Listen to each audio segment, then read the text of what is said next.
গত বছর তো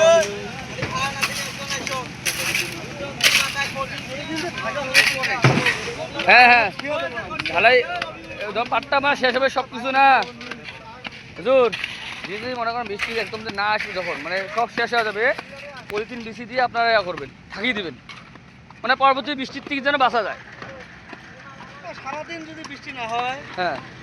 রাতে 10টা পর্যন্ত যদি বৃষ্টি না হয়, তাহলে সমস্যা না, আর কোনো সমস্যা নাই, তখন টান মারা শুরু হবে।